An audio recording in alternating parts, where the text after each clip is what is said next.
Hello बच्चों, मैं अमतेश श्रीवास्तव स्वागत करता हूं आप सभी का हमारे यूट्यूब चैनल टेक्स्टिंग एक्सीलेंस पर। 12वीं गणित का 5वां अध्याय आज हम शुरू करेंगे, जिसका नाम है सातत्य और अवकलनीयता। और सबसे पहला टॉपिक है संतत अर्थात सातत्य ना। संतत के बारे में जानेंगे। यदि आपने इसको 11वीं में पढ़ा होगा तो आपको बहुत अच्छे से आएगा, और नहीं भी पढ़ा है तो भी आपको अच्छे से आने वाला है। मैं एक ही कॉन्सेप्ट या दो कॉन्सेप्ट ज़्यादा आपको उलझाऊंगा नहीं, एक या दो कॉन्सेप्ट से मैं संतत चैप्टर को पूरा करूंगा। बात समझ में आई ना। बस आपको लिमिट रखना आता हो, और नहीं भी आता तो आप धीरे धीरे हर एक सवाल के अंतर्गत सीखते चले जाएंगे। ठीक, तो संतत किसे कहते हैं? ऐसा फलन जो सतत रूप से चलता जाए, मतलब कहीं पर टूटे ना, उसे कहते हैं संतत फलन। ये तो हो गई आम जिंदगी वाली भाषा ना। अब आपको अगर मतलब सवाल में यही सब करना है, तो सवाल में करने के लिए इसका रूल बनाया गया कि अगर कोई फंक्शन f(x) है ना, आपको कोई फंक्शन क्या दिया है? f(x) दिया है, और आपको उस फंक्शन में x बराबर a रखना है। क्या रखना है? x बराबर a रखना है। तो आप उस फंक्शन के लिए लिमिट निकालें, limit x tends to a f(x). अगर इसका मान फंक्शन में डायरेक्ट a रखने के बराबर आया तो फलन संतत कहलाता है। ये पहला कॉन्सेप्ट है। इससे मैक्सिमम जितने भी जिसमें लेस या ग्रेटर का वो सिंबल नहीं दिया है, आप डायरेक्ट इसी से लगाएंगे। बात समझ में आई ना। मतलब अगर आप मैं सवाल की बात करूं मैं, तो सवाल संख्या 1 से लेके सवाल संख्या 4 तक ना, 1 से लेके 4 तक इसी कॉन्सेप्ट पे सवाल लग जाएंगे। अब 4 के बाद जो 5वें सवाल का सिद्धांत है वो मैं 5वें सवाल से शुरू करता हूँ।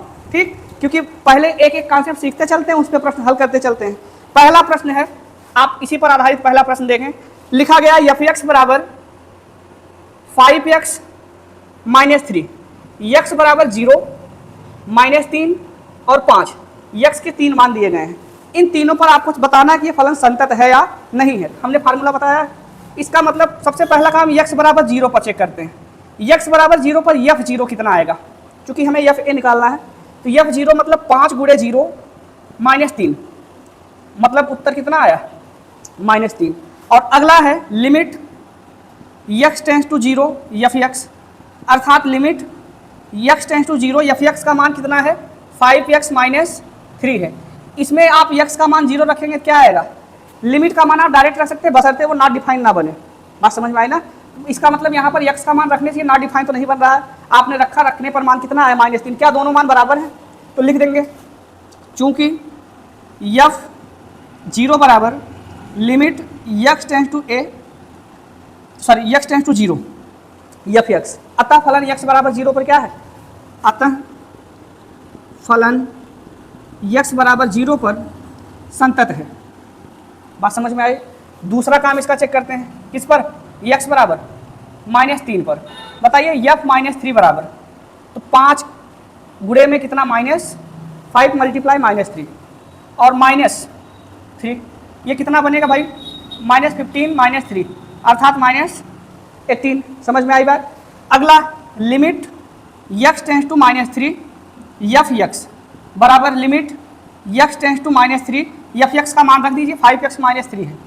-3 रखने से नॉट डिफाइन तो बनेगा नहीं, आप रख सकते हैं बड़े आराम से। तो रखने पर कितना आएगा? ये -3 रखने पर ये -15 -3 अर्थात ये भी कितना आया? -18 आया। क्या दोनों बराबर हैं? तो चूंकि limit x tends to -3 f(x) बराबर किसके है? f-3 के। ठीक है, अतः फलन x बराबर -3 पर क्या है? संतत है।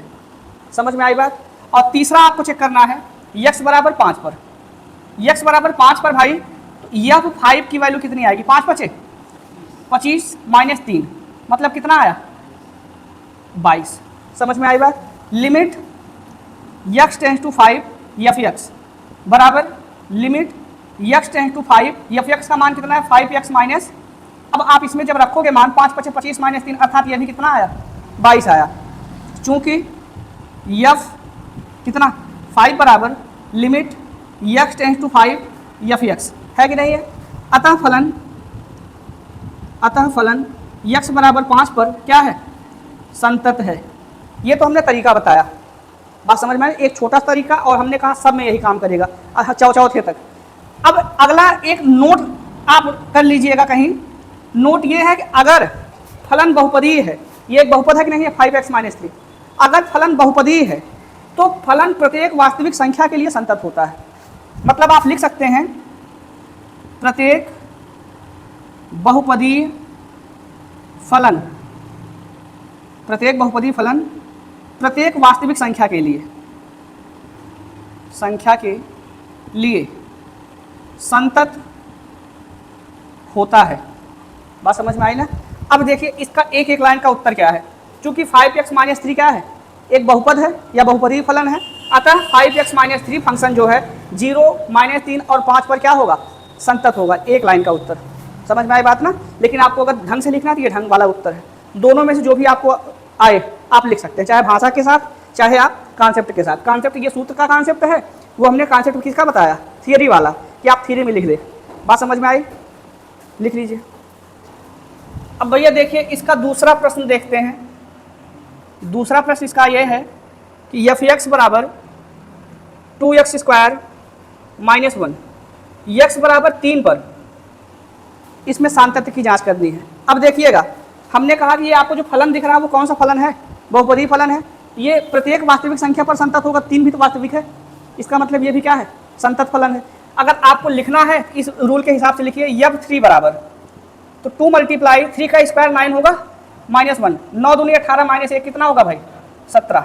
Limit x tends to 3 - f(x), minus plus अभी लेफ्ट राइट का कोई खेल नहीं है, 3। अब रखिए बराबर limit x tends to 3, f(x) का मान रख दीजिए 2x² - 1। 3 रखने से नॉट डिफाइन तो नहीं बनेगा, तो रख देते हैं। तो 2 × 3 = 9 -1 बराबर कितना आया, 17। अतः फलन x बराबर 3 पर क्या है भाई, संतत है।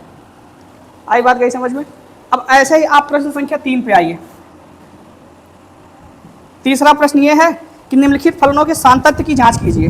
ठीक, तो सातत्य की जांच में सबसे पहला फलन दिया गया f(x) बराबर x - 5, ये दिया है।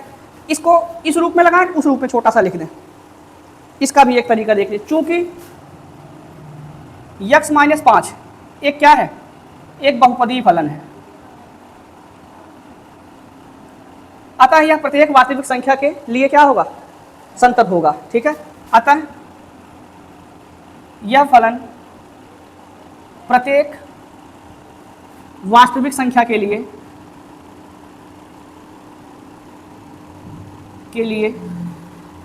संतत है। बस देखा करिए नॉट डिफाइन तो नहीं आ रहा किसी बिंदु पर।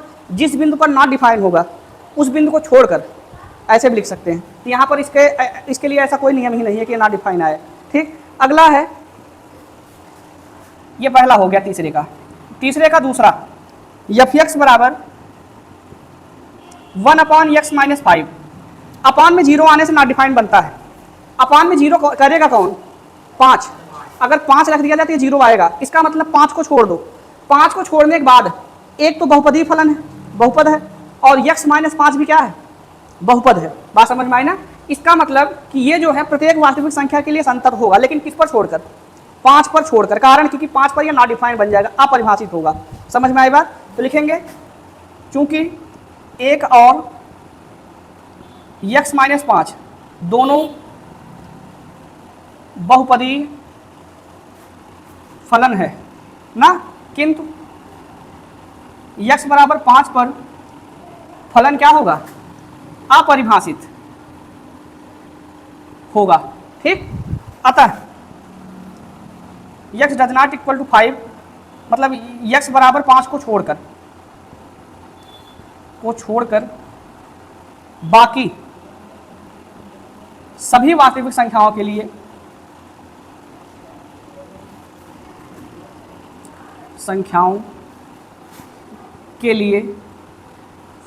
फलन क्या है, संतत है। समझ में आई बात? तीसरा प्रश्न, इसमें C नाम से दिया है, f(x) बराबर x² - 25 और अपान में x + 5। क्या इसको हम थोड़ा सा सरल करके x + 5 और x - 5 लिख सकते हैं? आप सरल करोगे x² - 25 ही आएगा, और अपान में कितना, x + 5 कटा, क्या बचा, और x - 5 के लिए तो आप पहले से ही लिख चुके हो। तो लिखेंगे चूंकि यह एक बहुपदीय फलन है, अतः प्रत्येक वास्तविक संख्या के लिए ये क्या है, संतत है। बात समझ में आई ना? अब बचता है चौथे का कॉन्सेप्ट। चौथे में दिया क्या है, मॉडुलस दिया है ना, इसके लिए कॉन्सेप्ट समझिएगा, एफ एक्स बराबर mod x minus 5, mod x minus, जब भी आपको फंक्शन में मॉडुलस दिखे तब आपका फंक्शन लेफ्ट हैंड लिमिट और राइट हैंड लिमिट मांगता है, ठीक है। इतना कॉन्सेप्ट पहले लिख लीजिए, फिर इसका आपको अगले वीडियो में बताते हैं। इसका एक तरीका जो है वो सभी में काम करेगा, इससे अच्छा पूरा ढंग से बताएं, ठीक।